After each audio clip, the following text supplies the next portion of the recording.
acting as well, a cultural show. Mm-hmm.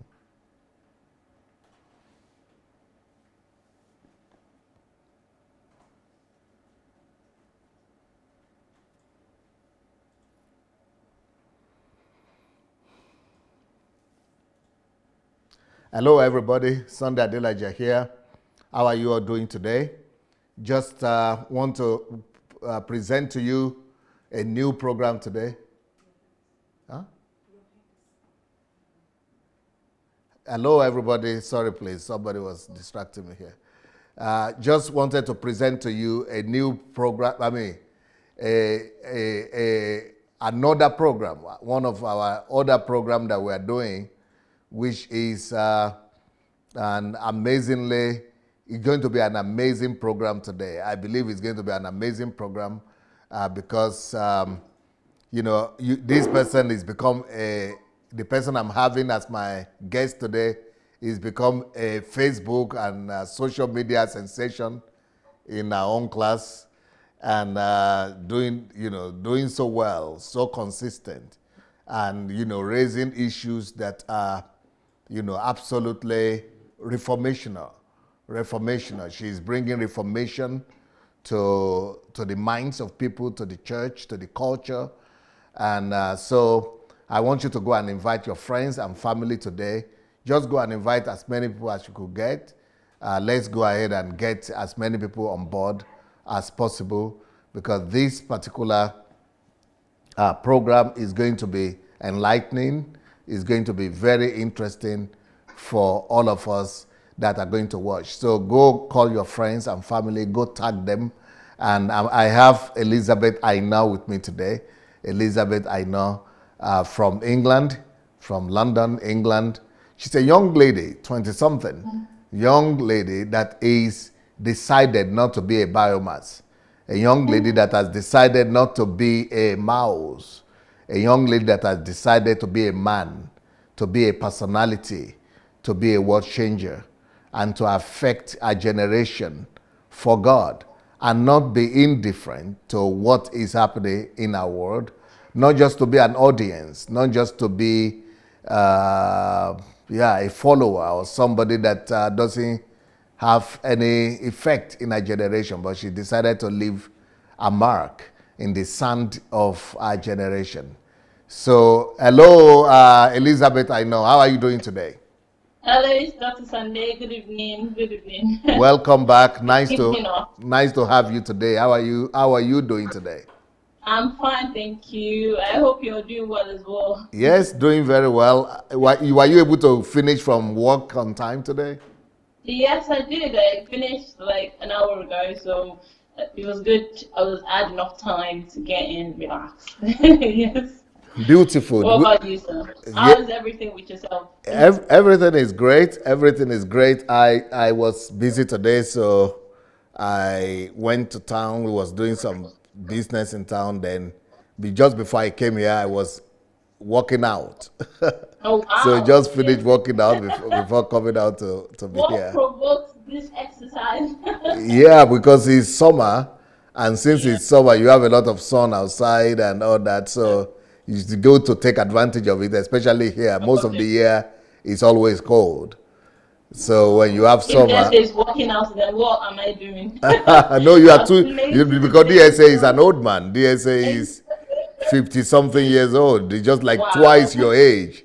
So exactly. So we've got to you can take the pleasure. You can enjoy yourself while you are young. Yeah. But by the time you get to be the same age as DSA, you want to do something about it. You want to be more concerned. Wise words. Yeah, you want to keep yourself fit for the even older age and for the years to come. Okay. If you want the years to come to be easier for you, you've got to prepare for it now. Okay. Yes. Okay. So I'm calling this program that we are doing with you, Breaking the Cultural Barriers. Okay. Which is the topic, I guess, which is the topic that you deal with, right? Yes, and you have been doing a very, very good job at it. But I like the fact that it's breaking because you know, it's just in line with the series I did a few months ago, the temple cleansers and the Idol Smash. idol smashers, idol breakers, idol smashers. It was literally right in time. I think it started on the same day. I started one of my really big topics as well. Amazing. I think it was bride price, the topic on bride price, yeah. So it will be proper to refer to you as as the new idol smasher, temple cleanser in town. Absolutely, Jesse. I'm claiming it. Even before you referred to me, I was referring to myself. I was referring to myself as an idol smasher, temple cleanser. Let's do this. The army is here. Idol smasher, temple cleanser. Absolutely. When that topic came out, I literally just fell in love with it. I was like, yes, that's it right there. That topic I was just bang on. It was perfect timing as well. And I think it's very clever for you to, that is just beautiful. The topic was amazing, yeah. Wow, it's good that, you know, you embrace that identity, because, you know, I do. for some people, that might be, you know, some people are just modest, and they are trying to be modest and humble, and they might say, no, I'm not an idol smasher, I'm not a temple cleanser, you know, I'm nobody, I'm this and that. I think those are just cultural impacts on people's lives.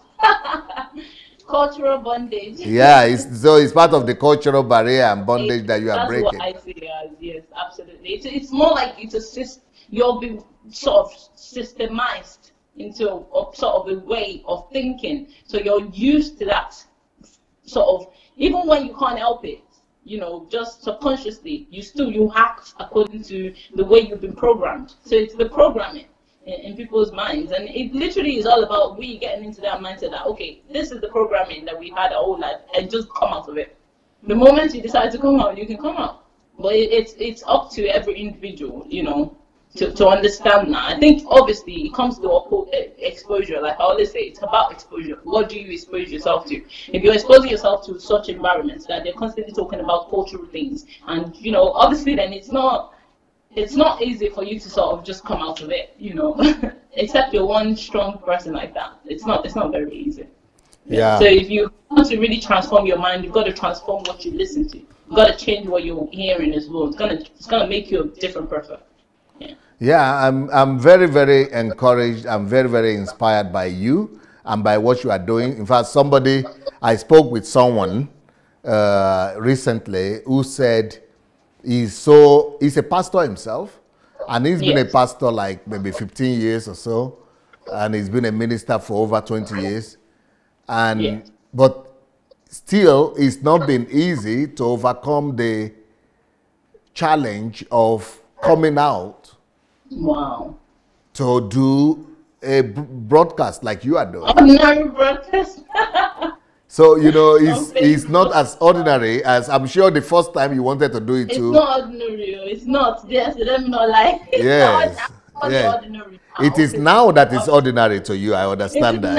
Even now, it's still not ordinary, but it's like, you know, but now I understand, because now it's my comfort zone. But when I started, my God, the nerves almost killed me, you know. Yeah, so that first step is difficult for a lot of people. And even though these people have been pastors and all that, it's not been easy for them, because it's one thing for you to talk to people who are always clapping for you, who are always responding, supporting you. And it's another thing just to be looking at the camera and talking. Yeah. So it's not so easy for everyone. So I think so this person has started watching you and others, and even though he's an older gentleman and who has been a pastor, like I said, for a while, but it is all of you, all these activities going on in the internet, you know, you and other young people. You are one of the youngest that is out there, actually. You know, that you people are so bold, and God is using you. And this person said he could tell and he could see that this is what God wants him to do. This is what God will have him to do. And that, yes, that, you know, he's been inspired to also step out and do a similar thing. So has he started his own program then? Yes, he has started, not on Facebook yet, but he started just recording on YouTube. Okay. I Oh, think, that's not yeah, I think on, he records it and puts it on YouTube now. on post on YouTube. Yeah, Wow. so that's what is easier for some people, because then they have the opportunity to edit it and Editing. correct some things. Yeah. Yeah, because to just go live like that, you've got to have a measure of boldness and courage, Yeah. which you have in abundance now. Yeah, thanks to DSA. It wasn't easy. Like, I remember when I used to come on your show and I'll be panicking. So thanks to you. To be honest, I think, most of the thanks is to yourself, DSA, because you really pushed me, man. You pushed me out of my comfort zone. Like, you just kept pushing, even when I didn't feel like it. Like, sometimes I sit down and be like, DSA, I just get a message. DSA want to do a show. I'm like, me. DSA want to do a show. And I used to be so nervous, super, super nervous. I remember the time I did the show on the differences between men and women. And that day, when I finished the show, I was covered in sweat. Like, my back was wet, the whole body was wet, and I was thinking, Jesus. I was so nervous that I was shaking throughout but when I was, when I had the opportunity to rewatch the show, I thought I was looking so confident, and I felt like, no, this is fake. I wasn't this confident. Why is the camera saying I'm not? I was confident when I know I wasn't. But in a way, I think, obviously, like I was saying, it's all thanks to you, because if you hadn't pushed me, and sometimes it kind of holds you accountable as well. Because then when I come on your show, I talk about the things that, I want to do this, I want to do that, and I feel like I hold to myself to want to actually do these things, to actually get out there, and also get. Sometimes it's like just a single friend that supported me, just one of my friends that just kept saying, Elizabeth, you need to do this. You don't even need a reason. You know the price of not doing it, and you know the price of doing it, which and that for me was more. And I just and it just made me want to, even when I just felt like, do I know what to say? What if I forget what I'm supposed to say? What if I panic? What if I freak out? But I just thought, let me do this. I told DSA I would do it, and I feel like if I don't hold on to my own end of the bargain, then it's a bit, it's quite shameful on my own end. Obviously, it probably won't mean anything. Nobody cares, perhaps, but I know I hold it to myself. Because I said I would and I should. So sometimes it's about holding yourself accountable as well. Being, it's not comfortable. It's not easy. But taking that seriously, it's not hard. It's not hard. Seriously, it's not hard when you eventually realize, that's what it was. It's kind of like reminds me of when you see old people when they tell you stories and they're like, if I can look back today, I would tell my younger self not to worry. Not to care, it's kind of like how it feels. It feels now, because then I would say to myself, oh God, and I'll panic. But once it's done, it's done. So I might as well just. For me, it's all about just understand that you're not doing it because of approval, or because there's a reason why you want to do it, and I feel like So thank you, DSA. Thanks for always bringing me on your platform. Thank you for all this sort of respect to my voice and giving me a voice on your platform. I really appreciate that. What will you think? How did you overcome the initial, nerves and nervousness and anxiety of starting your own program? Or by the time you started your own platform, you already were not nervous? I was nervous. I remember there was a program that I did. I can't remember the topic now. I think it's Damages of Culture. And I clicked my pen throughout the program. I just kept clicking. I was clicking and I didn't realize I was doing it. But when I finished and I watched back, I was like, why? Stop clicking, stop. But it was obviously too late, and it was the nerves. But, obviously, when I first started, like I said, I was always nervous. But I don't even think it was, just the one thing that took it away. I think for me, it was always constantly going back and reflecting. Every time I would do a show, now I don't do that so much anymore. But when I first started, when I do a show, I'd watch it and I'd watch my body language. I'd watch what I said. I'd watch how confident my body was. I'd watch how confident myself was. I'd even think that, I forgot to say this. I'd write it down. That next time I'd say it. So I watched back on my own videos, and I would, before I come, I'd do my research. I'd read over my research, and, for me, it was all about when you're confident in what you're about to say, then the nerves disappears. You're not worried. If you don't know what you're going to say, on days that I'm not well prepared, I still come feeling very nervous, But on days that I know, I got this, those days when you know that I have all the votes in the world, you'll be feeling like, okay, even if I can't,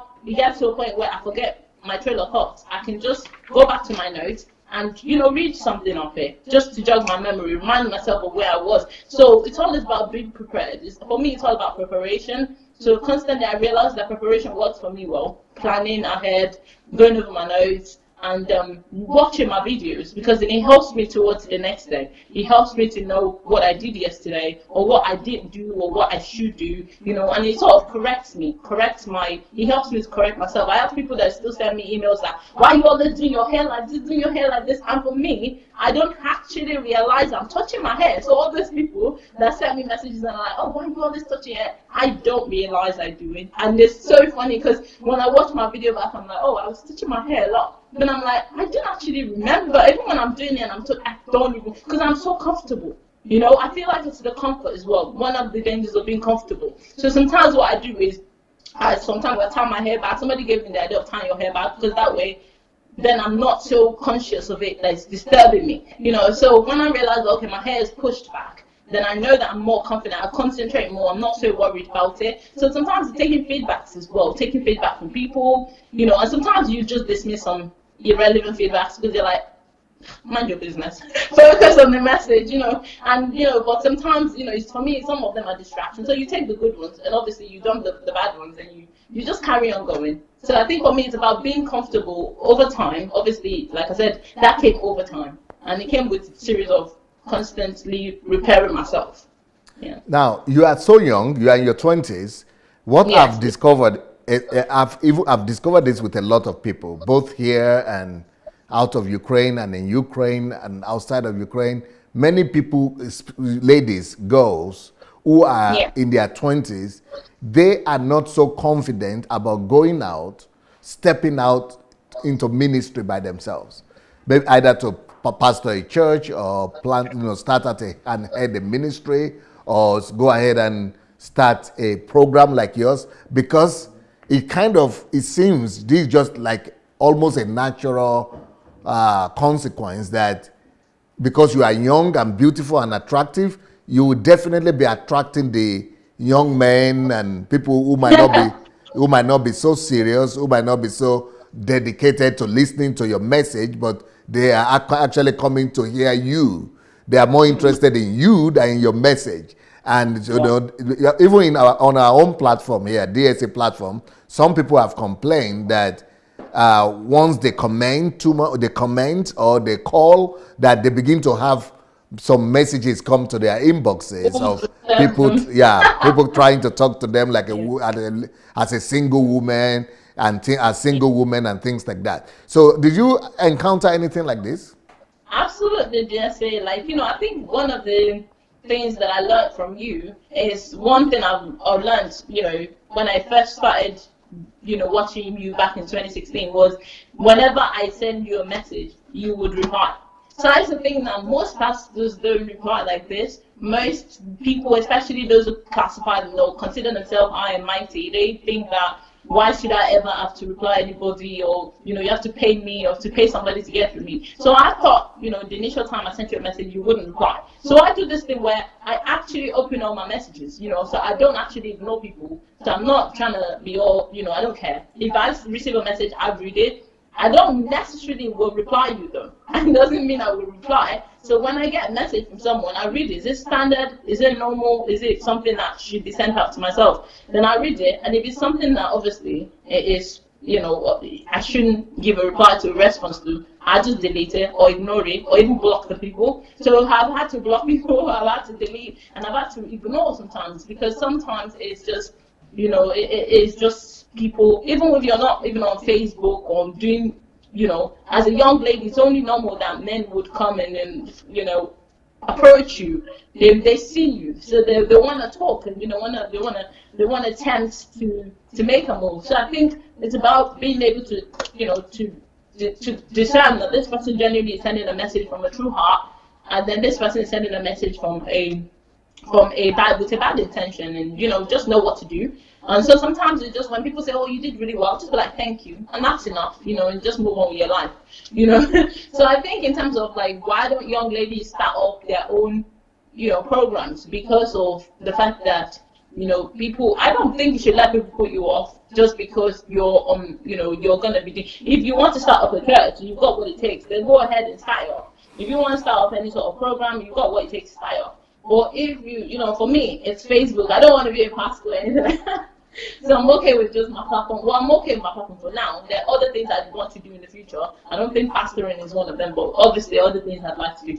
And then obviously I'll move on to them when the time is right. But at the moment, I think nobody should let anybody put them off, because people will talk, they'll come and they'll be like, "Oh, you showed your hand today," and I'm like, it's just distraction. People are distracting themselves. And then, focus on the message. Even if somebody is, wearing anything, like, that's none of your business. The most important thing is, what's the person saying? What can I actually get from this person's message? Is there something here for me? If there's nothing there for you, keep walking. Go to the next, But if there's something there, then focus on it so that you don't miss the message. Don't be so distracted on the person's age, the person's height, the person's looks, the person's, people are so distracted on little things. And it's so funny because people get so, it's all about them. It's about that selfishness and all those little things that, that we're trying to break, that people should, it's all about people's opinion. So yeah, and I don't really think anybody should worry so much about other people's opinion or what people got to say, because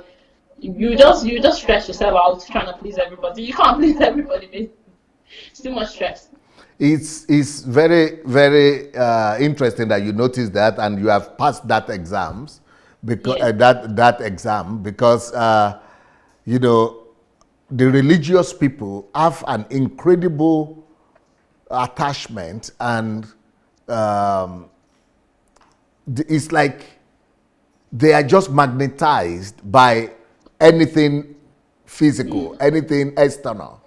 They are just so attracted, and they are just so carried away by secondary stuff. Like, for example, if you notice, I don't know if Mayowa is now free from it, but initially, when Mayowa was taking videos with me and interviews, she used to be free and dress anyhow she wanted. Then people would just be writing her, even men and women, especially men. Why should you, like, you are dressed now? You have a short sleeve, no sleeveless what? So, but even that was bringing a lot of backlash and attack by men. I said, well, how did you even notice that? Why? I mean, what are you? I mean, is that what why do you notice it? Yeah, how did you even notice that? And even Mayowa herself was saying, I didn't even notice that I was wearing of the sleeveless. I mean, what is that what you came here for? They're just saying the wrong things. So religion, this is what religion does for you. Because religion has conditioned them to always look for what is wrong. Present themselves. They have sin focus. They are wrong focus. Yes. They are toxic. They are toxic. They are just looking. They are not looking for constructive things that could bless them. Something that they could. What is this lady saying? What can I receive from her? They are only looking for whatever they could. Because religion always wants to present itself as holier than thou. Yes. Holier than thou. I am okay. You are not as okay. You want to teach me? I'm going to look for your weakness. I'm going to look for your failure. I'm going to see something that is wrong with you. And that's what a lot of people do. And that's why they are all focused on the wrong stuff. Instead of, and I'm so happy that you are able to deal with that and you are free enough, because at a point, it got to Mayowa and I think it got to her because of me. Because all these complaints were coming. So I just told her, Mayowa, why don't you just wear something on top if you want? I mean, if there's so much complaints, if all these people are complaining like that, okay, just Mayowa wouldn't like that. Just to take off their distraction. Just take off their distraction. Thing. So it got to a place that Mayowa started wearing everything and cover herself like this, even wrap herself so that, and I became so concerned about that. And I came to her and I said, hey, Why do you, not to this level? I mean, not to this level. Why should you? I mean, take it easy.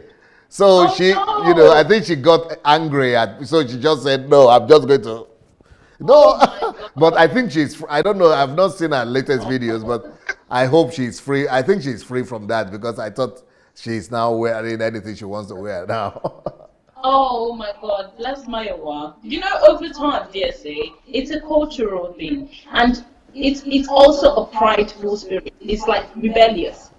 Me, the way I see it is that if anybody is wanting to police a woman's body, then you are. It's more like that person has no understanding of God. For me, it's like people that still talk about, oh, this is how a Christian dress. This is how.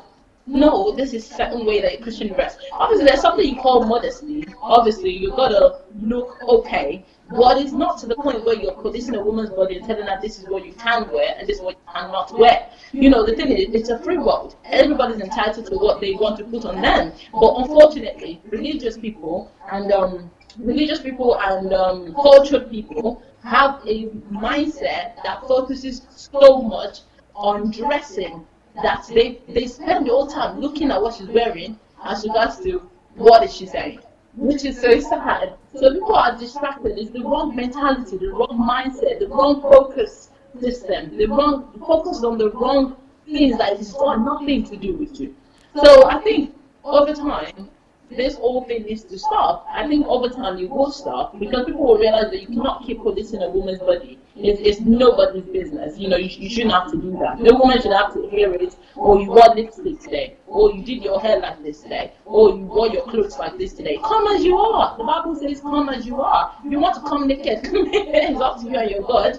But I mean, like, genuinely, like, nobody should be really attacking somebody except it's gotten to the point where, you know, the time, the place, or you know, something else is involved. So I believe and I respect, and I'm one of those advocates that believe any woman should wear whatever she's comfortable in, as long as you're comfortable. We're terrible people. We're terrible. We're judgmental. We're very, very quick at judging others. But you know what? The sad part is that nobody's perfect. At the end of the day, is that none of us is perfect. So all the stupid remark that I had to deal with, you know, I think it just comes from a selfish place, a selfish and a judgmental heart and a prideful heart. Because people forget that they are not perfect. So when you stand there typing that comment, are you forgetting that you, there is not one single effort of yours that is going to make you get to heaven. There's not one single effort that you put or rather through somebody else's effort or somebody else's death. You know, for me, it just makes me laugh when I see people reacting like that. It makes me laugh that people are so quick to judge this, or, you know, they wouldn't like it if the same measuring stick was used for them. Because, you know, it applies to everybody. It may not be in the place of dressing, but it applies to everybody's individual lives. Yeah, and you know, one of the things that you will find, I don't know if you saw this video, when I do sometimes ask Pastor Sunday, and one of the times a question came and said, what would be my recommendation for the size, for the length of the skirt? Yeah. I think I watched that. I watched that. You know, if you go ahead and see the comments under that video, you will be shocked. I read the comments. I watched it and I read the comments. Yes. What will you say? Will you agree that most of the comments are actually condemning me for saying we don't have the right? Because I say we don't have the right. Sorry? It's only normal. I said, with the mindset that we have in the world today, it's only normal that they will condemn you, DSA. You know, when I was reading it, I was like, oh yeah. When I was watching it, before I read the comments, I was like, oh yeah, let us just watch first of all.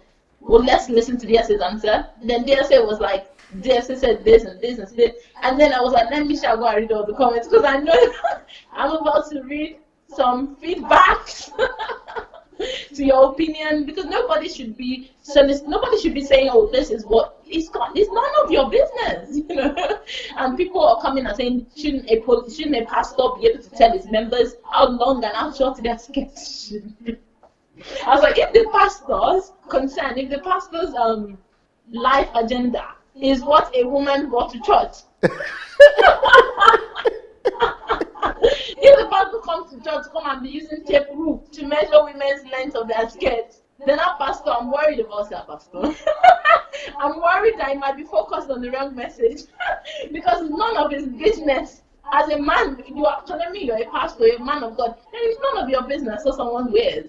She dressed herself in a mirror, left her house, came to a church, and somebody is calling her and saying, the way her husband, she walked past her husband was fine with it. She walked past her children, everybody was cool with it. She comes to church, somebody's calling her, yeah. What are you wearing? It's nobody's business. I think it's the inability for people to actually mind their business. Again, it comes to that mind your business. Seriously, some things you don't even need to open Bible for. You just sit there and just tell people mind your business. It's just the truth. Because some of the things that people regard as so amazing, so they're actually worthless. They're worthless because God don't care about your dressing. He's already said it's that it's not about what you put. It's not about what you put into your body. It's about what comes out of your body. So God is more concerned about what is going on inside of you. God is more concerned about, and that's where your pastor should be. Because obviously, there's certain way that somebody will dress that you even show you what's going on inside of that person. It doesn't necessarily mean that it's a bad thing. Sometimes it just shows you that this person is free-spirited. I've got a friend like that. This girl can dress mad crazy. And her hair is usual crazy. She wears blonde hair. And she's some seriously black girl, blonde hair, short skirt. She comes shaking her body, and I'm laughing. I always laugh at her. That's what she's comfortable in. I can't go and start giving her advice. Oh, I think this is no. It's none of my business because I know her. Now, if I have a problem with the way that she lives her life, I can come and say, babes, look, I see this thing that you did, and I'm not happy with it, girl.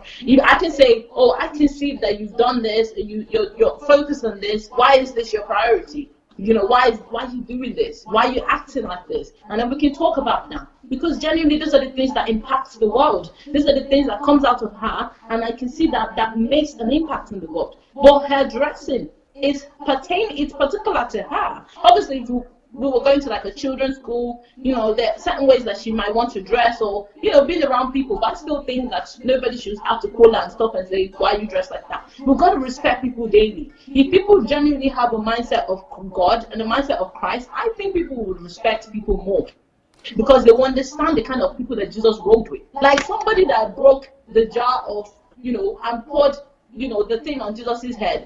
The lady was a prostitute. Then that means that the money she used to buy that jar of perfume is a prostitution money. Jesus did not condemn it. He didn't even look at it and say, okay, this is what she's done, where she got the money from. Jesus was just looking at her heart, that this woman came with her heart. It wasn't about what she's wearing. I think it was Stephen at the time, one of the people that was sitting in the house when the woman came and did that, and was trying to, and the person said to Jesus that if Jesus only knew who this woman was, and Jesus was able to correct it there and then. And don't look down on people. Don't judge people. Don't have the wrong perception of people. And and so many of these things that people read religiously, and they fail to see the message. So they read it with the mindset of, okay, let me just read. They don't read it with a broken and a contrite heart. Now, broken and a contrite heart, we look at it and say that, oh, she's not perfect, but God still loves her. So that means in my imperfection, I am still made whole. Because it's not about my body, but rather the body of Jesus.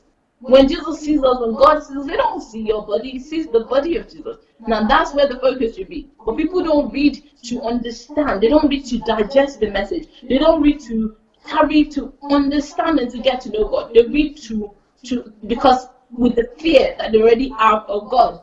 They already have a certain perception of God. They already have an understanding of God. So they're reading with a religious spirit. With this myself, maybe if I read it better, maybe God will bless me more. It's always about what they can get from God, not how they can get to know God more. So I feel like people need to read right so that they can be right. But if you're reading wrong, then you only want to do wrong to other people. That means condemning people. That means being unable to love people genuinely. You cannot genuinely love someone you already condemned in your heart. It's impossible. You can't condemn someone and then claim you love them. It doesn't work that way. The only way you can truly love someone is to love them, regardless of what they've got on. And that means that when you watch, you're not there promoting or judging them, but rather you're there to generally just be like, okay, I'm here for my own benefit. So what can I learn? What can I gain? Not so I can judge them and be like, oh, what they wearing. It's none of your business. I You think know? my book, Yes. Church Shift, deals with that very Yes. well. In that book, Yes. I spoke about us, Christians, being the salt of the earth. But when Ooh. the salt, which means we are supposed to go to Mm, ooh. where there is no salt and Yes. salting the place.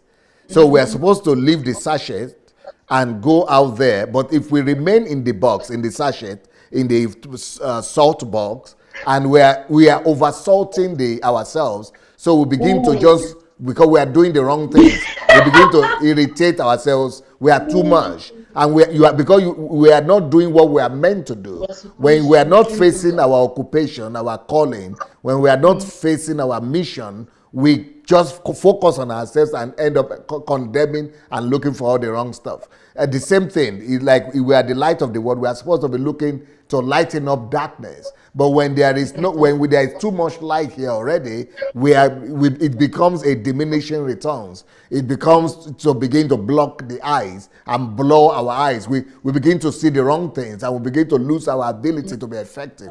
So because we are not going out there where the darkness is, where we are needed, so it Yeah. is lack of occupation, lack of focus, lack of mission, lack of purpose that is Yeah. actually making Christians to do that when they don't Woo. have job to do. If they had been busy doing what you are doing, focusing on bringing the message out, I mean you are too busy for that because you have what to do. You are focused on preparing your message, on resolving one problem or the other, breaking cultural barriers, resolving one challenge or one problem in the society or the other. You are too busy being the light and being the salt. You don't have time to now just be To engaged actually like. this gossiping and spreading rumors about who dresses how. So we begin it is the effect of church people being focused on themselves. When you focus on yourself too much, you begin to say all the wrong things. Because if Yes. the only thing you do is just to be looking at yourself in the mirror, you just keep on discovering one thing or the other that is wrong with you, even though nothing was ever wrong with you. But because you don't have anything doing, you are only looking at yourself. You end up just finding fault and finding fault. Judging yourself. That's exactly what the church has been reduced to. Wow, the church has seriously lost its priority. I know that for a fact because when I was doing my research on one of the topics I did on, damages of bride price, not damages of bride price, but saying no to bride price, I did some research and I found that some churches actually preach the fact that if a man does not pay bride price, the marriage is actually not considered a marriage. And that was when I realized that if the church doesn't know this simple message about bride price and the church is not teaching the truth about bride price, then what exactly does the church know? And then I realized at that point that the church teaches a lot of things that actually the place they're teaching is just teaching people to focus on themselves, just like what you just said. It's all about that light. How can you just be in that room of light? How can you just be that salt? Just be the salt, but you don't actually know how to use the salt to season. You don't actually know how to use the salt. You just know how to use the salt, but you know so much of it, the letter kill it. You know so much of it, but you don't know what to do with the information. Yeah, So because now when you add too much of salt, yes. too much of salt becomes bitterness. It becomes Ooh. sour. So you begin to create sour around you. You begin to create bitterness around You're you. too perfect. You come. Instead of you to be bringing deliciousness, instead of you to Yeah. be bringing sweetness and taste, you begin to Yeah. spoil taste. You begin to bring Absolutely. destruction all around you Uh, when it's too so much of beautiful, salt. dear sir. Wow, that is so beautiful. That is profound. You see, I really light, like for that. example, is supposed to bring illumination. Light is supposed to allow you to see, to be able to find Yeah. your way. But when it's Yeah. too much, it You does the become opposite. blinding people. People It try to blinds avert your it. eyes. It blinds your sight. So that's Yes. just too much of light. So if you have too much of Ooh. light, instead of you to see, instead of the light to Ooh. enhance your eyesight, it begins to really dampen them and make you to be Whoa, I totally realize lose that this. sight This is itself. so So that's beautiful. exactly the state of the church today. My goodness, And this is that's so what my beautiful. book, What Church you Shift, just is did talking now. about.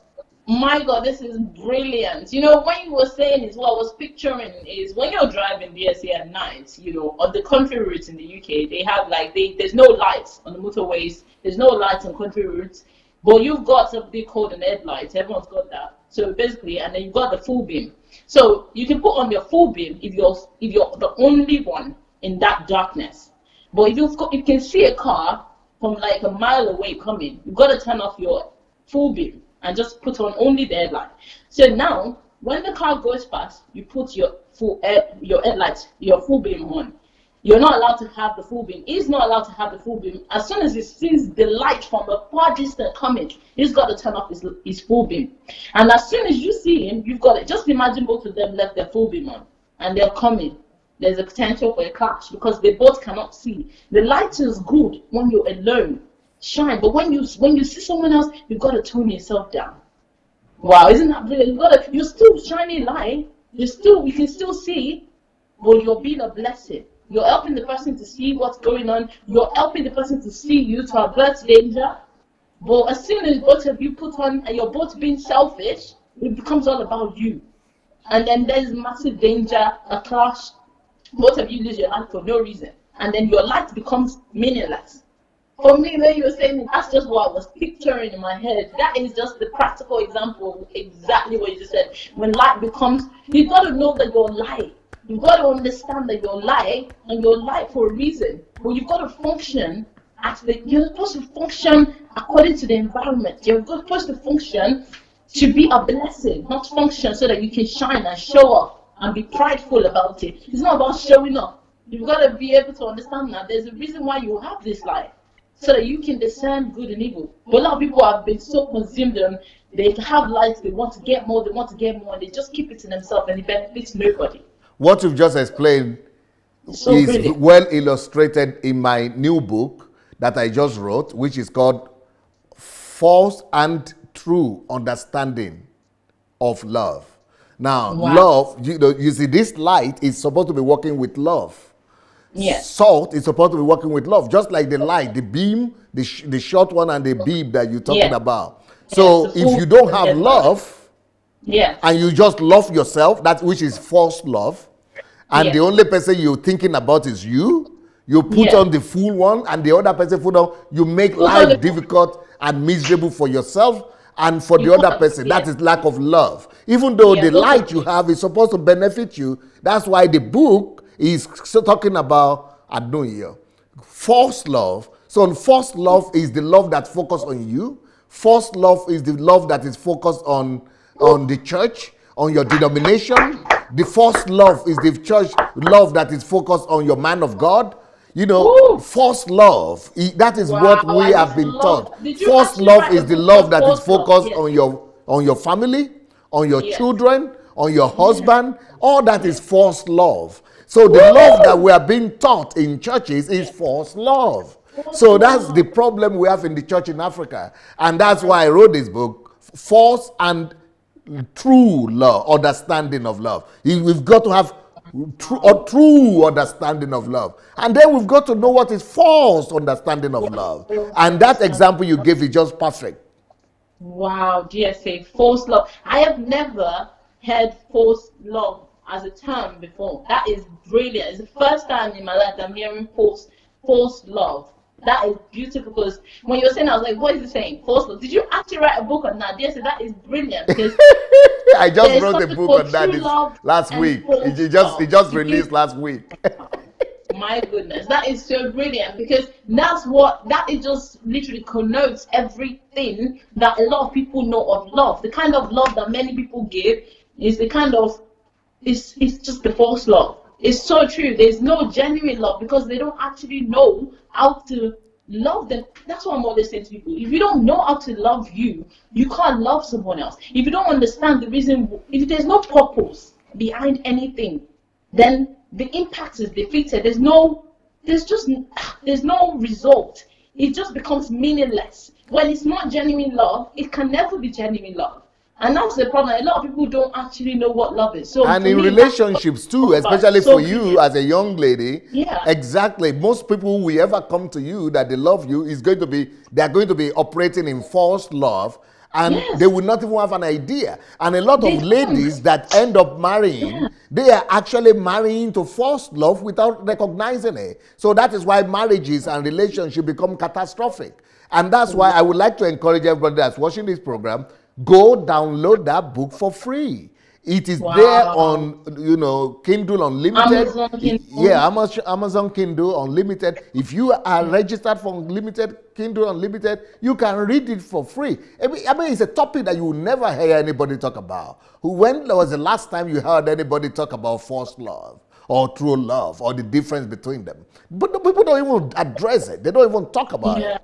I normally used to say that people don't know what love is. I normally always address the fact that people don't actually know what love is, and love doesn't genuinely. People have not been taught love. But I've never ever used that term forced love, and for me, is because it's only one. I've always looked at it from the angle of they don't know what love is. But now to find out that people have been demonstrating forced love, for me, it's even more dangerous. It's like it's more dangerous because how can you demonstrate forced love? That means that your love comes with conditions. Your love comes attached. It's very hypocritical. Your love is about you. You think you're actually doing something, but it's not selfish. It's not selfless. It's selfish.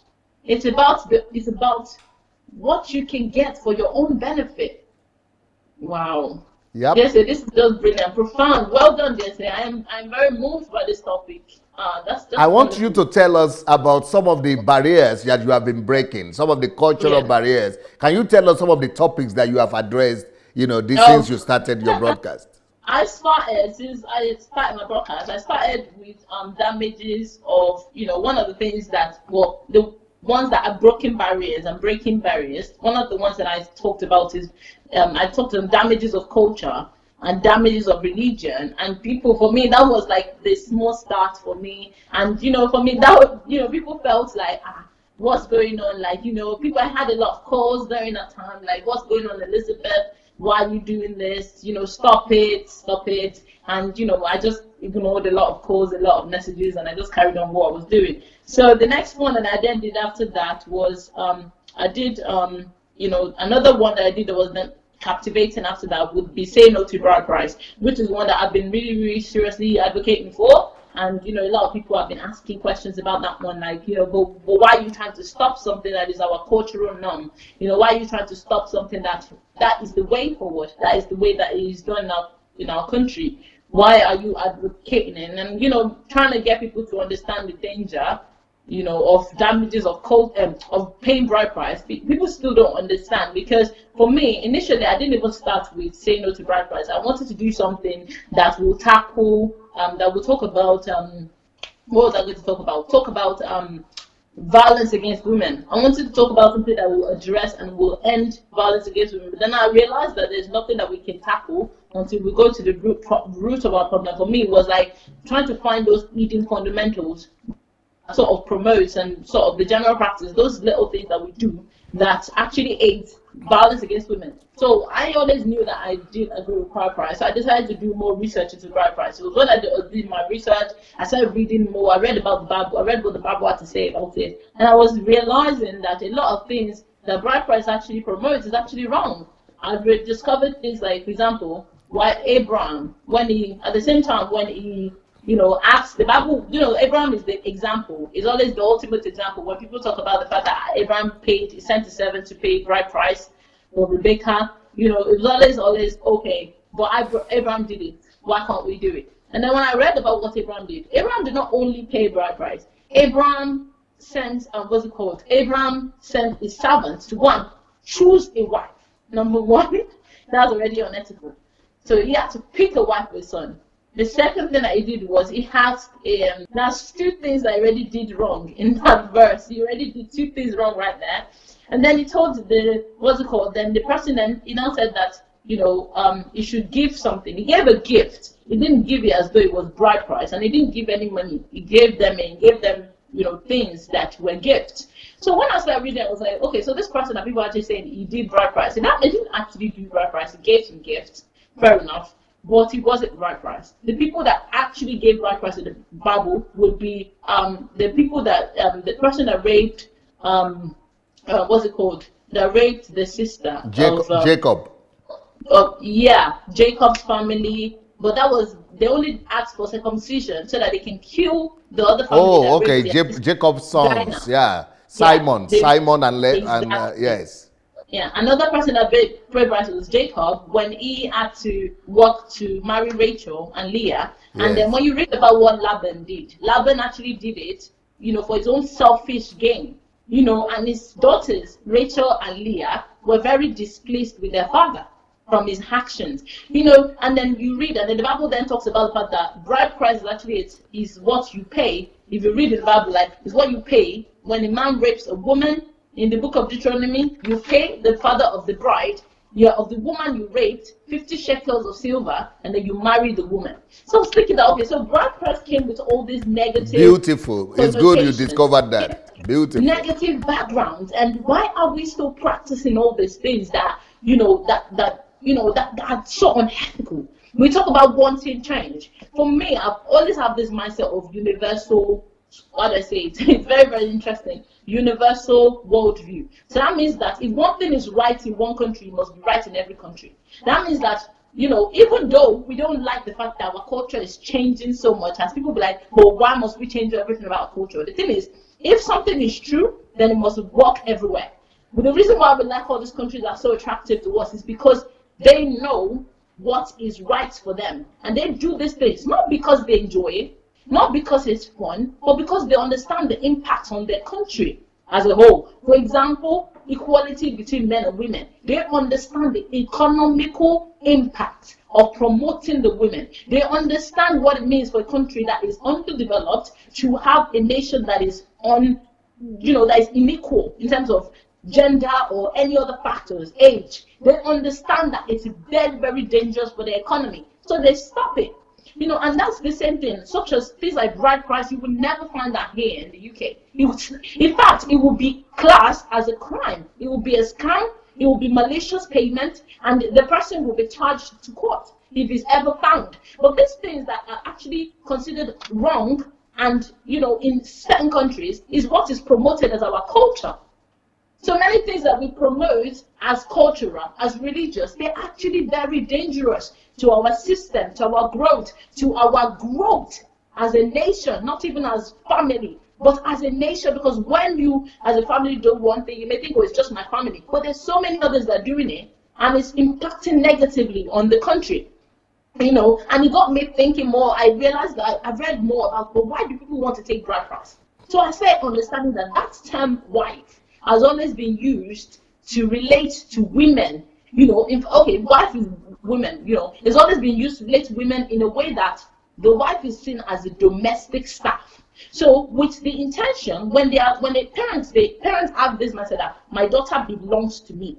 This woman, they belong. And that is the most dangerous mindset. Because you know why it's dangerous? Because parents expect you to live onto a certain, this is all you have to ever live up to. You have to live up to this. We have the expectations of you. So you live your whole life living only according to the standard of your parents.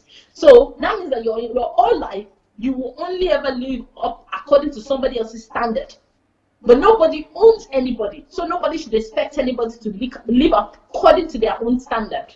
And then I read, and then it was like, when they are giving you, they know that we are giving our daughter, who has been a domestic staff in our home. She's going to come to your house and be a domestic staff. She's going to bear children, and all of these things, all of these pressures mounted on the head of the girl, and then the family writes a list, and then which is distributed amongst the family. And for me, I don't understand, because I'm thinking, if the girl is obviously going there to become a domestic staff, then the money should go into her pocket. Then she should be the one to say, this is how much I want. Obviously, because it's kind of like when you're doing a job, and you're doing a job for someone. You want to say to them that this is how much I want to get paid, or you want to read the terms and conditions, the contract of the agreement to work. You won't say, okay, this is how much I'm getting paid per month. Fine, sign it. And that's the way it should be. For me, it should be about the fact that she's the one who's doing the work, right? So the money should go to her pocket, not to some family members who will share it amongst her.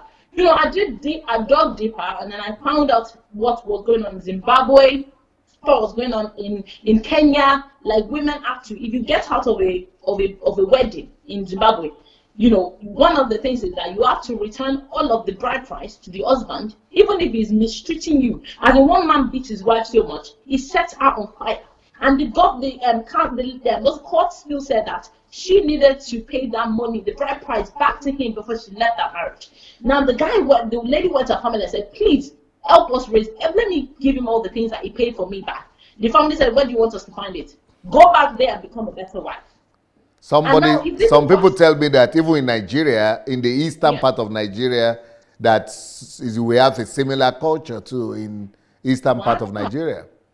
I was reading an article recently that said that in a part of Nigeria, I think it might be in the northern part, there's capped bride price now, 200,000 naira. You must in fact, not just the bride price, all the wedding. I know it's not the north. I think it's the southeast. Okay. They were saying that they've capped everything to 100,000, even the wedding, everything does not be capped. You must not exceed 100,000. I'm like, that is low. Low will make sense. The thing is, people don't understand. People think like to impact change comes with like a massive no, if change seriously comes with just put a law in place.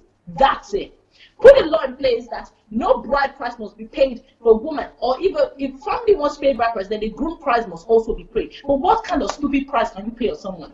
If price will be paid for anybody, shouldn't it go to God? God is the one that created us. He's the one that owns us. So if we want to pay, we should pay God directly, as in directly to heaven.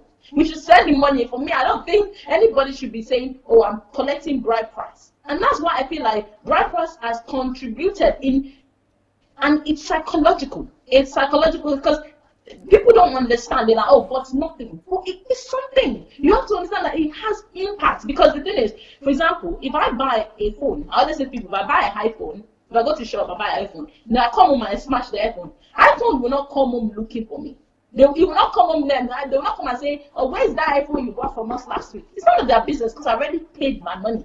And that's the mentality a lot of men have in Nigeria, because they feel like once I pay, in fact, they will even be telling you, be like, we will add two tubers of yam to you. Don't worry, we'll take. And when your parents give you away, that's why you see many African weddings. When I was a child, I used to ask, why are they always crying in weddings? Why do they cry? And they always tell me, well, don't you know that the wife is going? I'm like, but where is she going? She's leaving the house. She's not leaving anywhere. It's still her father's house. It's still our home. Our parents should still have an open space, an open hand for her, that if she ever needs to come back for whatsoever reason, that they're still able to say, we love you and we accept you. But it's not like that in the African setting. Once you leave the house, they will tell you, you cannot come back here. Whatever you face, you have to face it new. You have to go on with it new. It is not you. And I'm like, these are the same people that will push you on to the wedding day. And on the wedding day, they'll be telling you, whatever you go and face on there, do well on there. You know, you be on your own. You cannot come back here. Because they let you know that we are taking your bride price. We're taking a price for you. So that means that we have sold you off. Even though they're not technically saying that. But that is what they're saying. For me, it's like, it's a really big issue. Like I was saying, that a woman, they were like, oh, go back there, become a better wife.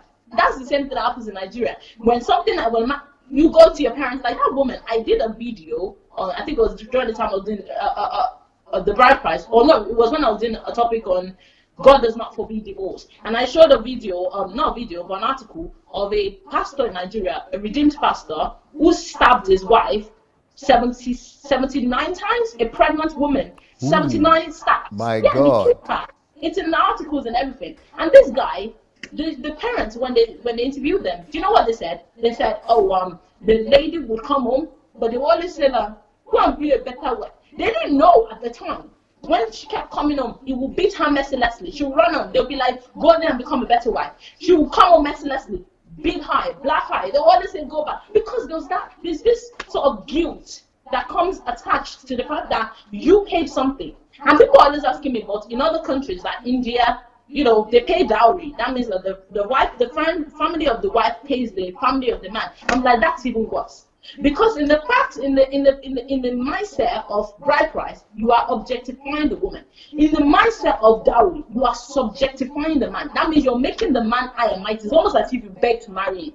How is that man going to respect his wife? That's why you see all those negative violence against women increasing in such countries that are so backwards, and it's these countries that are the poorest. For me, I just see it as an opportunity. Some of them see it as an opportunity to just, you know. You need to move backward a little bit.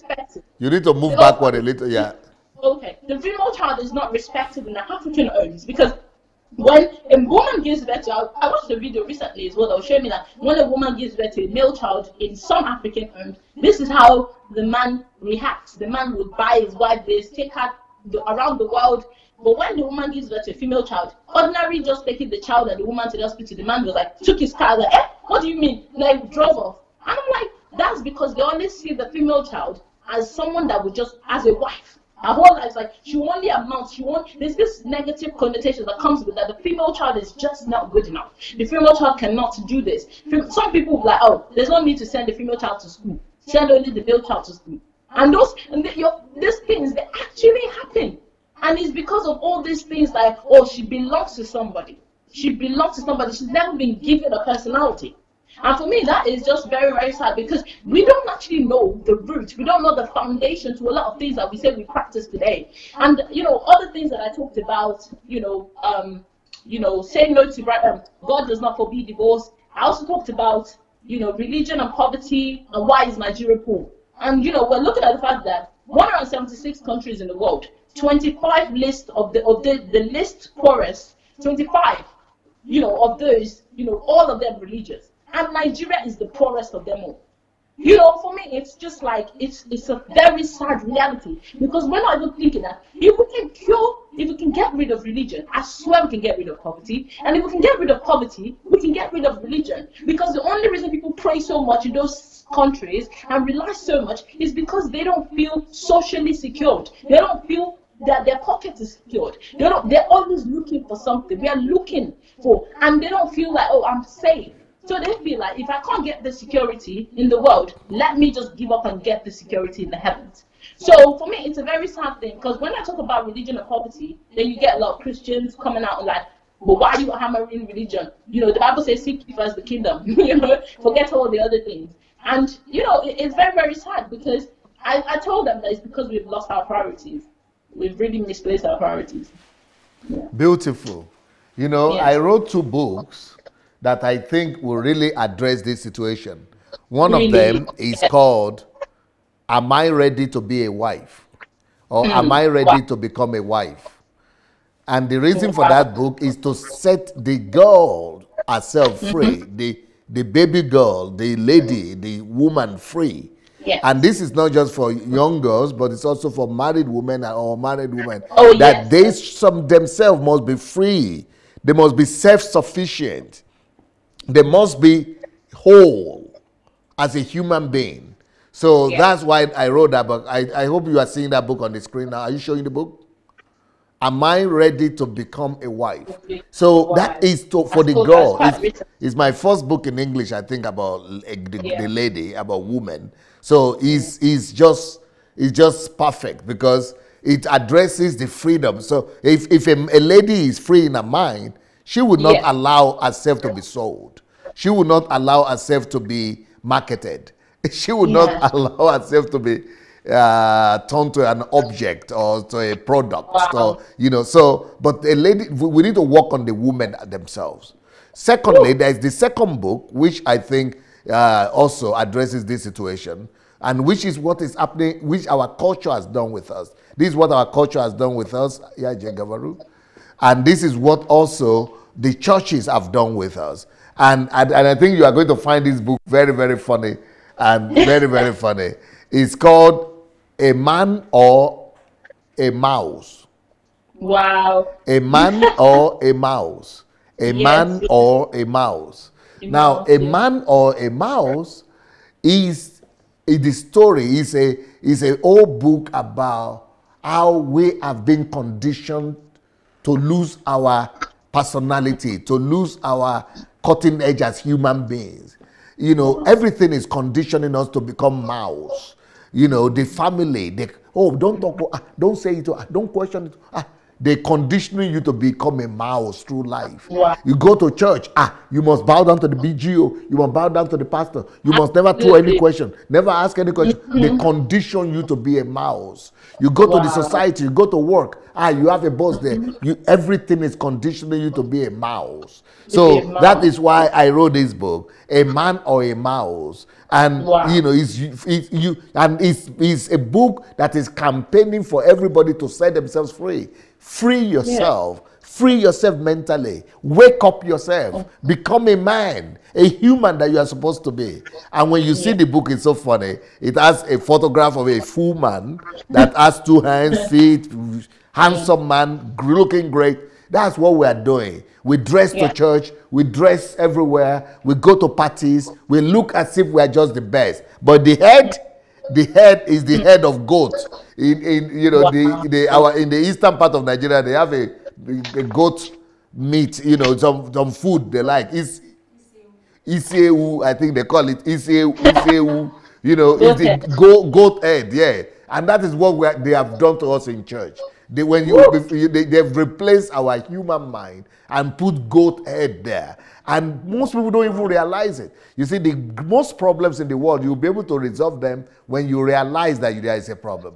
So when it comes to women also, Yeah. the reason why women have been why the culture has been able to reduce and subject women to products and to objects of sales and buying is because of that. Is because people have been conditioned not to reason. People have been Yeah. conditioned not to be human anymore. They are not treating the ladies like human. So this bride price you are talking about is a sign, it's an affirmation of that there is no honor for women. And women are not being treated like human beings, and they have reduced them to mouse or to things that Yes. you sell and buy, that to animals, biomasses. And Yeah. so these, those 2 books I think will address this situation with women.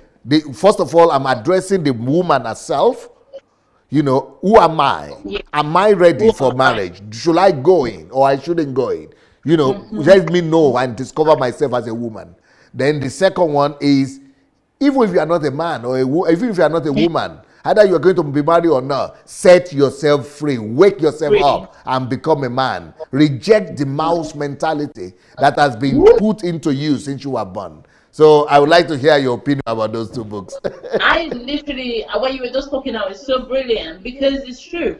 One of the topics I did yesterday is I've been talking about, what was my topic?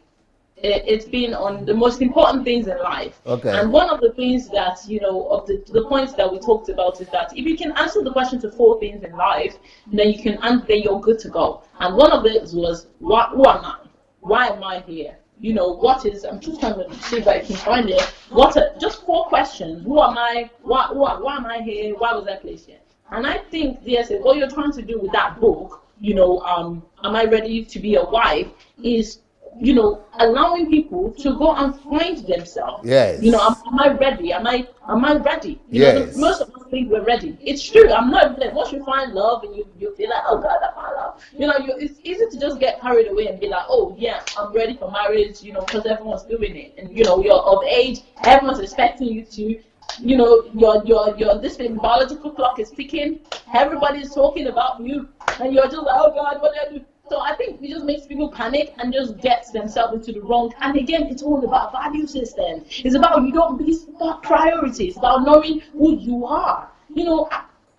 Most of people have rushed through lives and missed the main focus. They missed different I stages of their life. have one lady Because from they DSA. chose. I have one lady from DSA family in London who Yes. ran into the book because she Okay. registered for my Amazon Yes. whatever page. So she just saw the book, and you can read all my books for free, on Kindle Unlimited. Kindle So Unlimited. she wrote me and said, DSA, Yeah. did you write this book for me? Did you write it for me? Oh wow! She said, I'm reading the book now. Oh, And bless I her. know, DSA, tell me the truth. Do you wrote it just for me, huh? Oh bless her. Oh bless her so much. Oh God. That is how important it is. That is how it impacts people. Yes, that's what I'm trying to say. Like, when it's like you are giving people the chances. Look, one of the things that I'll forever be grateful for is just the fact that you know. It's like, I don't even know, but you know. It's like, you know these things. I don't know if it's true experience or some way, but you know what people are going through. And some people come listening to you. Some people come even with their mad intentions in their heart. But somehow you manage to touch something. You always manage to reach out to them somewhere. And for me, I feel like anyone who misses the chance to listen to DSA because of whatever they hear or whatever they choose to believe on their own personal views is their loss. Because the thing is, no, I can't even explain that the fact that nobody is perfect and we shouldn't have expectations of man, but that the fact that we should not undermine the visions and that God has placed in the lives of every individual who chooses to acknowledge that. And what you've done is you've acknowledged yours and you've not just kept it to yourself, but then you're using it to bless others. So when a woman says, oh, were you writing for her? DSA, I can relate. Because I remember I told you when I met you, you were doing the series on, the differences between men and women. And I was like, God, did you send this man to me? Did you send, at that moment, I was like, God, was this man sent to me at this time? God, what is going on? I was really, really questioning the fact that this DSA that I'm watching right now, this guy is seriously a blessing, and I'm so proud of him. I was just so proud of that time, and for me, all I could focus on was just the message and what I could get. And you really able to bless me. And I think a lot of women should grab hold of that book. I've not read it myself. I'm not ready to be a wife, but I know that if I read it, I know obviously that I'm gonna be blessed through it. And then I think that what you're then doing is, am I a man or man mouse? With that you're trying to address. A man or a mouse. A man or a mouse. Sorry, it's kind of saying, am I a mouse, a cat, or a man? Yes. It's always that of man, cat, man. It's always man, mouse, man, mouse. You've got to choose. You can't be a mouse and be a man. You got to pick one. You got to be either a man or be a mouse. But won't you agree? Won't you agree that the culture we are coming from is actually conditioning us to be mouse? That's exactly what we were saying before when I said that. For example, when I was giving the example of the women, when I said that a woman is born to you're already conditioned right from the day you're born that this is what you're going to do as a woman. You're going to be quiet, you're going to be nice, you're going to respect people, you're going to cook for people, you're going to kneel down and greet everybody, you're going to be respectful, you're going to be a servant, you're going to have a woman's heart, you're going to be hospitable, you're going to serve and love everybody. Boom, that's it. But the thing is, that moment when you understand that this conditioning that they've just placed for me right now, this, is according to somebody else's standard. Now, if I come out of this box that they placed me, I can actually grow above that standard and actually make my own standard and make the world a reality and actually, actually live in the world instead of living in a box. And it's the man or the mouse, it's everybody.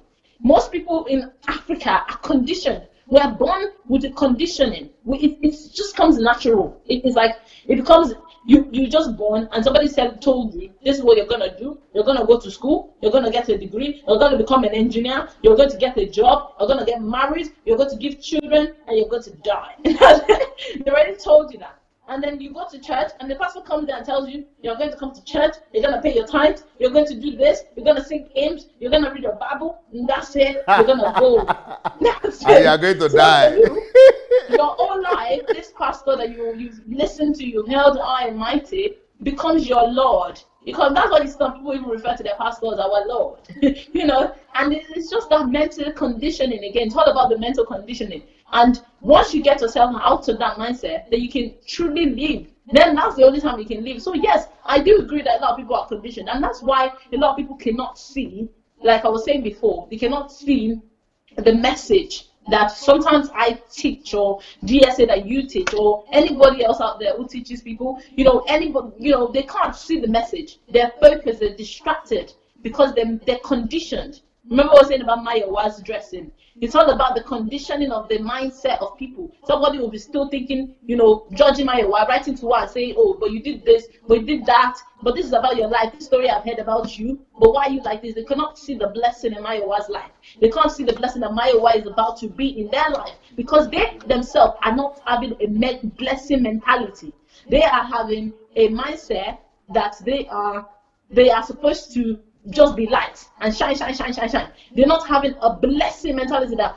And if you have a blessing mentality, you are thinking of how can I bless others. Now, with that mental conditioning that you have created for yourself, when you see somebody else, you're able to think, how can this person bless me?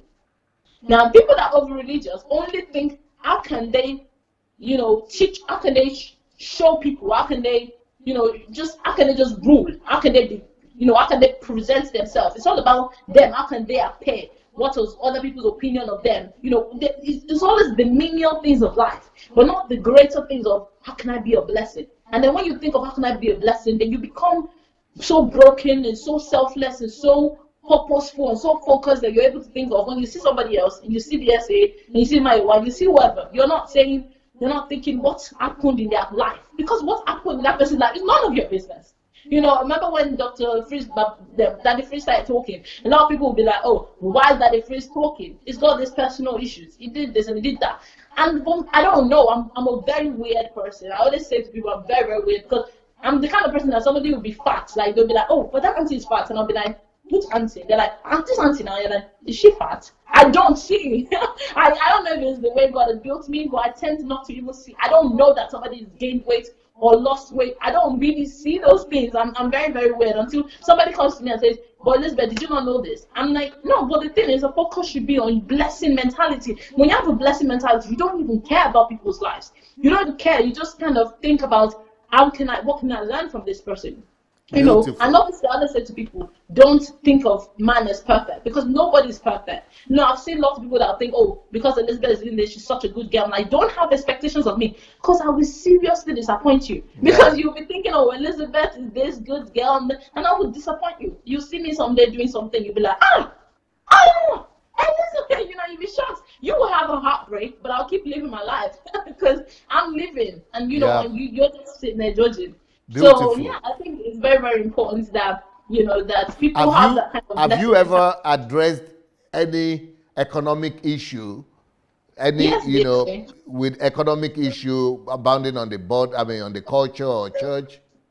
Yes, DSA. I always talk about I did a series on the religion and poverty. I did religion. I did topics on Arise, O Compatriots recently, where we talked about what it means to be a patriot. I like what you said, that you did religion and poverty. Yeah, I did. Then just a minute, you are going to like. It's a pity you cannot see the program right now, huh? But after the program, you could go and look at this photograph. You are going to like this my last book. This really? Particular book. There's a book, is my latest book. By the way, I want to announce to everybody that this new book, I thought it was going to, the offer to buy it for $1 is already expired. But my team told me that they extended it to till next week, till Sunday or so. So the book is How the Church Creates Economic Recession. Wow. How the church creates economic recession. And it's got such a wonderful, wonderful cover. And in the cover, you will see that the church is so beautiful. I mean, it has the pews, it has the floor, it has the rug and the carpet. Everything is so nice. But the eye of the church leads you right into the center of the city, where it leads you right into the slum. It leads you to the slum. And this whole city and the community is a slum. So a church is in a slum area where the church is shining and greasy, but the whole community is in slum.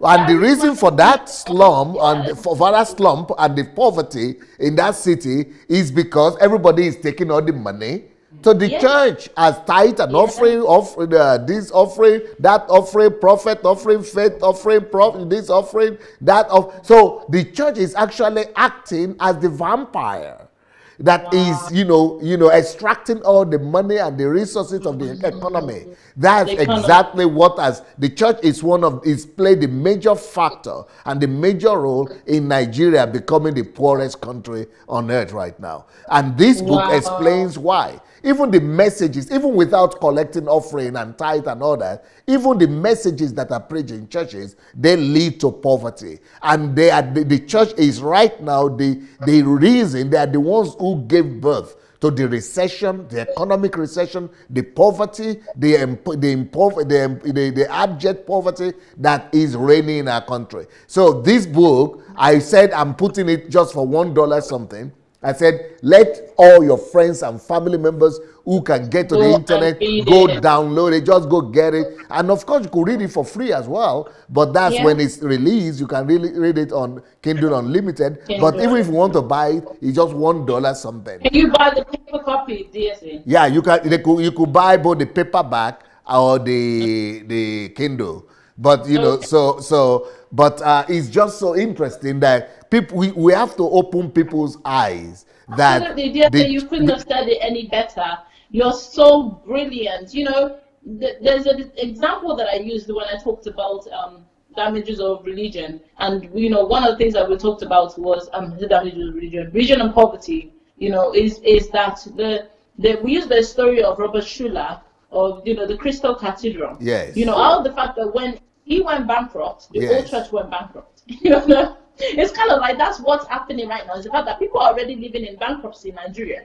Well, the church is not. Obviously, the church is not in bankruptcy, but the people are already bankrupt, and they are still bringing the little that they can harvest into these churches with this hope that God will bless them. Church has taught people to not be creative. It has stifled people's creativity. Yeah. So yes, the church has resulted into economic recession. Absolutely. I did another study that shows that the church as a whole, Nigeria, raises $18 billion per year, which is enough money to provide enough food for the entire Nigeria, enough money to provide water for the entire world. That is enough money. And just imagine every year the church as a whole raises $18 billion in Nigeria. Wow. That's a lot of money. Yeah. That is a lot of money, and there's a lot of things. And do you know we can, with that 18 billion, we can solve the electricity problem in Nigeria if the church can just combine its one, electric, what's it called, the funds that it receives, so generates and revenues that comes in within 1 year, we can solve all the electricity problem forever. Wow. But the church will not do that. We can do so much with it. We have children that are still malnourished. We have lots of infant mortality. We can solve all of that problem with that money in just 1 year. But the church is teaching people that bring this money, bring it into the storehouses, bring it to church, but don't worry about creative. You just focus on the golden streets of heaven. And another example that we used when we talked about these things is we talked about the story of what's it called? We talked about the story of Lazarus. Martin Luther King. Okay. When he was being arrested, Martin Luther King was arrested 46 times. He went to jail about 46 times, and every time he was in jail, he would write letter. He wrote letters to the pastors outside, all these pastors who were also criticizing that. Why didn't he just focus on his church? What is his business with inequality? Just focus on grooming your black people. So he wrote to them that once you're preaching about the golden streets of heaven, do not forget to teach people the golden streets of Alabama. That's the same thing. That the pastors are teaching members the golden streets of heaven, but they are not teaching them about the bad streets of Lagos, the bad streets of Abuja, the bad streets of Ilorin, the bad streets of Ikeja. They're not teaching people what they're supposed to teach people. Focus has been shifted away from God to man. So yes, the church, the buildings, those men who call themselves men of God, have completely shifted people's minds away from God. It is now about seed. Sow a seed. It's not about seed sowing. It's not about what you can give God to get. They're teaching people to come into a transactional business with God. If you want God to bless you, give Him money. So now, before people can give anything to people ever, they have to first calculate what is my return times 4. Okay, let me give it to God. Now, and it's the sad thing, because some people have been going to this church 80 years. They've been going to one church. 80-year-old man in one church, paying all his life dues, has nothing to show, has no retirement plan. He's broke now, and he's still relying on the little money that the government has in terms of pension. Just imagine if the government had said, or even these churches have said, all these old people, by the time you get to the age of 50 years old, we have a church account. We're going to open accounts for each and every one of you, and we're going to need you to pay in certain amount every month, whatever you can afford, capped at this price. at least 1,000 naira must come into an account, so that by the time you retire, we will take all that funds, that savings, and we will give it to you. Beautiful. We'll give you the account details, and that way you will have something to retire. But the church is not focused. They're not concerned about the people. It's not about the building. It's not about the people. They have not been building people. They have been building buildings. It's about them. It has become a self-centered, selfish desire. It has not been about God. It has never been about God. It has always been about man. It has always been about them, what they can get, what they can benefit. It's always been about enriching themselves. That's why any man would say, I'm a man of God, build a church, build a school in Nigeria, and then privatize the school. And say that the only people that can go to this church amongst my members are those of you that can afford the school fees. You are building a church. It's just like me now. I should not start up a group of people. I should not say they should be paying their money to me. I should not say I'm starting up a school, but before you can send your children to the school, you have to pay this certain amount. You'll be like, but we invested. We are stakeholders. We officially own certain rights to these things. That means that we don't have to pay for anything. I remember when I was young, when I was like 16, I started working in McDonald's I worked in McDonald's for I don't know, till I was about, so I went off to uni. And I remember when I was 21, by the time I'd worked in, McDonald's for that long, I remember every time I would go to work, they would always give me free lunch. There would always be something. If my friends come and eat, there's always something I pay. And I always get from it because I work there. I can always get something. We can always get some sort of, we have employee discount cards. We have these things, in place.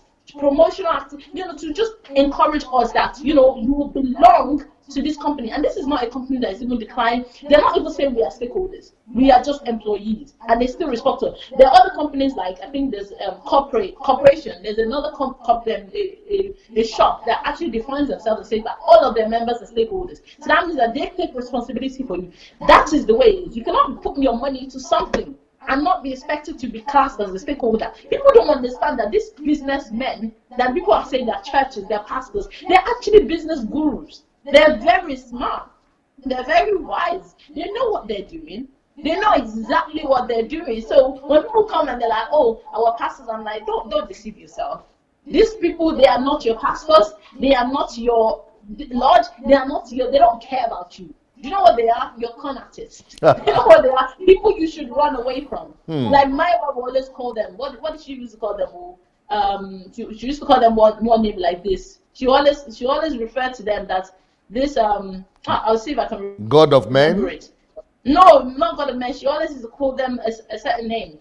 That they are. I'll remember it, DSA. And for me, that's exactly what they are. They are. They're just charlatans. That's the word. My work always refers to them as charlatans. People who pretend to be what they are not. People who pretend to have certain degrees of power that they do not possess. People who pretend and say they have access to God, which they don't. They do not have any further access to God than you have to God. You are equally, because Jesus died and made us kings and priests, made us, each and every one of us, gave the kingdom of God into each and every one of us. The kingdom of God is in all men. The kingdom of God is in you now.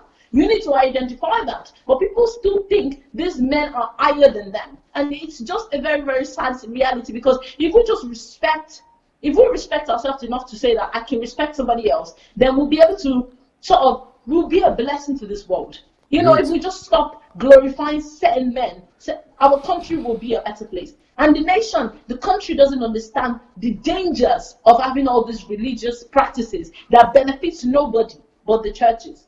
Beautiful. That benefits nobody but the building and the people that they're serving. There are no members that can say, oh, I can be creative. I can single-handedly create something. The little they have, they will still be taken to somebody. The little they have, they will still be taken somewhere. There should be so many things. They should be teaching so many things. Should be taught to the people. They should have courses. They should have classes. How can the church say that the pastor alone has 180 million, has been declared the richest pastor in the world, in a country that has the most poorest people in the world? I mean, it's not shameful that for that man to have that degree of money in the account, the money that you will not take to your grave, the money that becomes. There was something I covered yesterday in my talk, is the fact that most of the things that people consider as important, they're meaningless. So that means that if everything that you have considered important your whole life, including money, is meaningless, that means only one thing. That means that the day that you die, everything you have becomes nothing, right? Comes to naught. Everything you have becomes meaningless. That means that you become meaningless. If you don't understand that you've not accumulated the things that you're supposed to accumulate whilst you're on the earth, such as brokenness, teaching, impacting people, being a blessing to people, investing so that you can leave a legacy. There are people that they are dead, but they are still making money. Michael Jackson today, his name alone is still making money for him in the world. There are people that are forever gone and they are still making money. There are pastors that will die. Idausa died. Most of the building he built, they're nowhere to be shown. Robert Schiller died. We don't even know where the building is anymore. It was bought by a Catholic somebody. All these buildings, all this money that you accumulate, they become nothing the day you go. You don't take a single dime with you to the grave. And yet, the people you're supposed to bless with it, you're telling them, you're not teaching them the skills, the values that you're supposed to learn. You want to do youth group, youth activity, bring people in to come and teach them new skills. Technology, teach them about technology, how to use the computers, how to, bless themselves, how to enhance their skills. What can we do? Okay, so we have people that are in prisons. We're going to work with prisoners. We're going to go and train them at some level. We're going to teach. We're going to go to the streets. We're going to fix our roads ourselves. Get all our youth boys together. This road is bad. We're going to work on it. We're going to give ourselves a 8-month contract plan to work on this road together. We're going to build this road and then we're going to do it. We're going to so many things that can be done by ourselves that we're still waiting for the government to do. Because the church has taught people not to do things themselves and rely on God, it's kind of it's also impacted people like that. Because they have been taught to wait on God, they have also been taught to wait on the government. So everybody's waiting for the government, everybody's waiting for God, everyone's waiting for the rapture that is not good.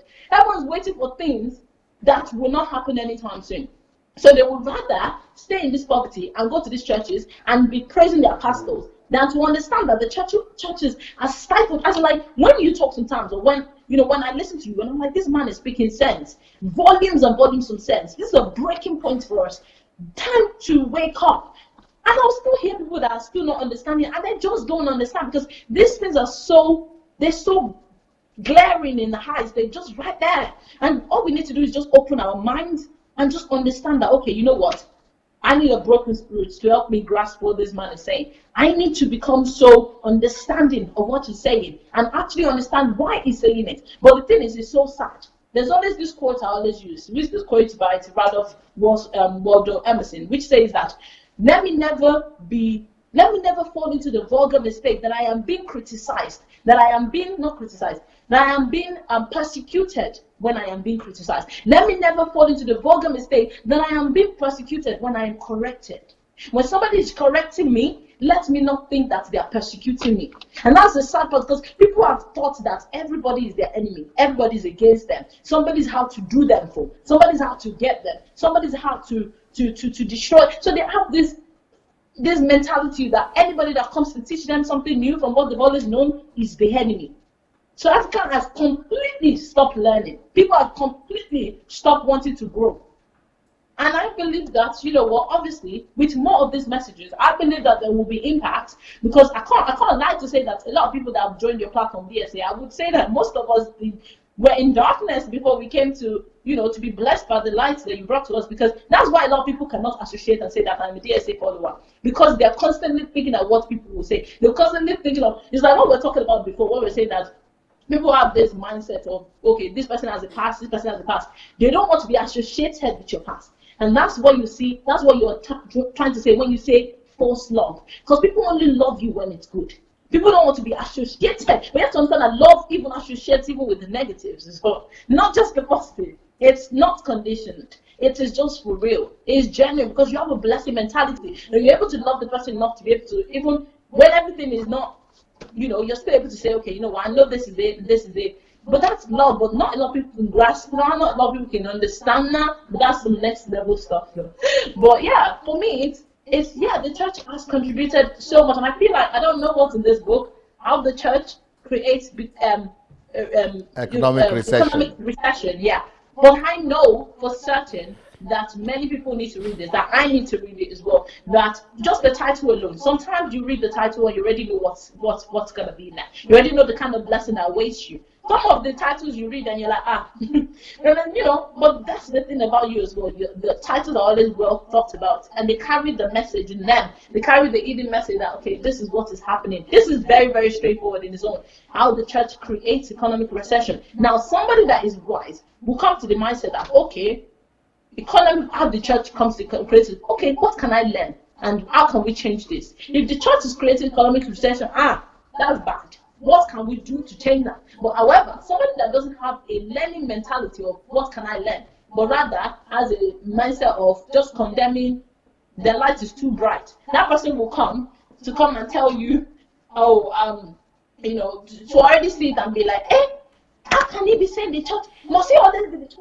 There are other problems, and that's just the normal reaction that you get every day. Some people will be like, but why is it always, why do you always say it's the church that's causing poverty, but the economy is there? But we have to understand that, yes, it is true, there are problems, but most of our problems are foundational, and we need to go to the root of our problems. If you want to change anything, you don't change it from the surface. You change it, you have to root it out. You don't just change, you can't just say, I changed one thing, change everything.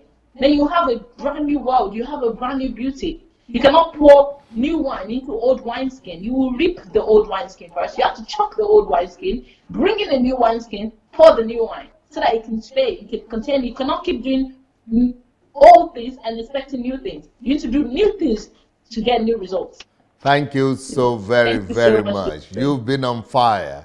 Well, the book is How the Church Creates Economic Recession. It's there on Amazon for $1 something. Go get it for yourself. Go order it. The ordering is till next week, so go ahead and order the book. But right now, I want to also make an announcement about the telephone line, the WhatsApp line that we got. So for those of you who want you to be receiving messages from us on WhatsApp for free, they are compressed messages, short messages. If you want to be receiving these messages, especially for those people in Africa, because we heard that people don't have a lot of money for data. So please add this number.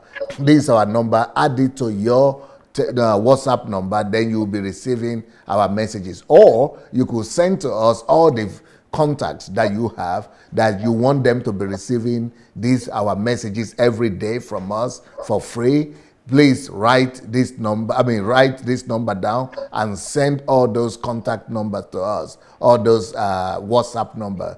The number of our WhatsApp is +38 098 596 3838. So it's +38 098 596 3838. You see it there. So you can send this number to everybody. Put it on the internet, put it on the groups, put it everywhere, and let people know that they could add it to their WhatsApp number, and we will be able to send messages to them on a daily basis. Especially those people in Africa who don't have data, they will be able to watch all our messages in short version.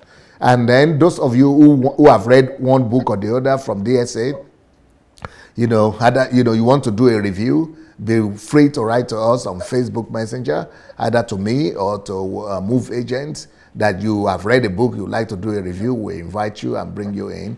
Or if you have listened to any of our series, DSA series on YouTube, you could also write to us and we'll also bring you to do a review. Or if your life have just been blessed and you've been changed and transformed by coming on DSA's platform, by following DSA, we want to invite you as well to come and share your story on Kingdom Fruits. So, and if you have not yet registered for the HMT that's coming up in November, we have HMT training that is coming up in November, and the training is going to be in November, the first week of November, and the way to get registered is to go to hmt.sundayadelajablog.com, hmt.sundayadelajablog.com, or you could write to hmt@godembassy.org.